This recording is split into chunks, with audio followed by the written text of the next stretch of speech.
Super duper tasty healthy আলু চাট। বড়বাবু তো খেয়ে মহা খুশি। চলুন আপনাদের সাথে রেসিপি শেয়ার করি। হরে কৃষ্ণ, সবাই কেমন আছেন? আশা করি ভালো আছেন। আমি ইন্দুলেখা আজকে বানাবো হেলদি আলু চাট। প্রথমেই আলুগুলোকে পাতলা পাতলা স্লাইস করে হাফ বয়েল করে নেব, এবং গোল গোল করে নুন হলুদ দিয়ে। এবার এটাকে খুব ভালো করে জল ঝরিয়ে পুরো জলটাকে নিংড়ে শুকিয়ে নিতে দেবো। গরম অবস্থায় জল ঝরিয়ে নিতে হবে। এবার একটা পাত্রে বেশ খানিকটা বেসন, স্বাদ মতো লবণ, তার মধ্যে বেশ খানিকটা জোয়ান ক্রাশ করে ভালো করে ফেটিয়ে নিতে হবে। ফেটানোর সময় খেয়াল করবেন যেন কোনো লাম্পস না থাকে, তাহলে কিন্তু এই চাট খেতে মোটেও ভালো হবে না। আর অ্যাড করব এটার মধ্যে সামান্য একটু চাট মশলা। তো অল্প অল্প করে জল দিয়ে খুব ভালো করে মেখে নেব।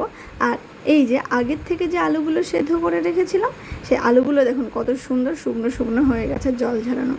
এবার এই ব্যাটারটার মধ্যে অল্প অল্প করে ডুবিয়ে এইটাকে ডুবো তেলে খুব সুন্দর করে ভেজে নেব।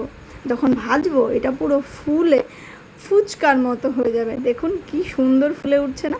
আপনারা কিন্তু এমনিও এরকমভাবে পকোড়া ভেজেও খেতে পারেন। এটা কিন্তু এরকম এমনি এমনি খেতেও বেশ ভালো, কিন্তু আমি বানাবো আলু চাট। তো এমনি চটপটা খেতে তো সবারই ভালো লাগে, কিন্তু হেলদি না হলে ব্যাপারটা বর্তমান দিনে খুবই খারাপ, কারণ মোটা হওয়ার প্রবণতা বর্তমান দিনে বেড়েই চলেছে। তো আলুগুলোকে খুব ভালো করে ভেজে নেবার। এটা আমি ভেজেছি সর্ষের তেলে। এটা সাদা তেলে ভাজলে হতো, কিন্তু সর্ষের তেলটা আমার কাছে বেশি হেলদি মনে হয়। তারপরে এটা খুব সুন্দর মতো একটা কিচেন তাওয়ালে রেখে দিতে হবে, যাতে করে এর যে এক্সেস তেলটা আছে সেটা বেরিয়ে যায়। এবার এই পকোড়াগুলো থেকে তেল বেরিয়ে গেলে এগুলোকে খুব ছোট্ট ছোট্ট করে টুকরো করে আমি কেটে নেব। দেখুন যেভাবে আমি কাটছি ঠিক এইভাবে ডাইস করে কেটে নেবেন।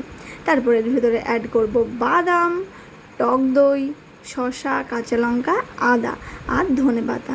উপর থেকে দিয়ে দিয়েছি তেঁতুলের কাঠ, আর দিয়েছি টক দই বেশ খানিকটা, আর টক মিষ্টি স্বাদ আনার জন্য বেশ খানিকটা আখের গুড়। ব্যাস, এটার মধ্যে এবার চাট মশলা অ্যাড করব, জিরের গুঁড়ো আর সামান্য ধনের গুঁড়ো, আর দিয়েছিলাম অল্প একটু ভাজা মশলাও। উপর থেকে একটু লেবুর রস ছড়িয়ে দিলাম এর ব্যালেন্স করার জন্য। এবার এটাকে খুব সুন্দর মতো হাত দিয়ে নেড়েচেড়ে মেখে নেব। আপনারা চাইলে চামচ দিয়েও মাখতে পারেন, বাট আমি বাঙালি মানুষ, হাত দিয়েই বেশি পছন্দ করি। তো আমাদের চাট কিন্তু অলমোস্ট রেডি। ভিডিওটা ভালো লাগলে লাইক, কমেন্ট, শেয়ার করতে ভুলবেন না। আর এই চাট খেয়ে আপনি মাসে 10 কেজি ওজন কমাতে পারেন। বড়বাবু তো মহা খুশি, বিকজ মাঠ থেকে এসে এরকম যদি হেলদি চাট পাওয়া যায় তাহলে আর কি চাই। আপনারাও একদিন বানিয়ে দেখবেন নাকি কেমন হয় খেতে। কে কোথা থেকে দেখছেন জানাতে ভুলবেন না একদমই।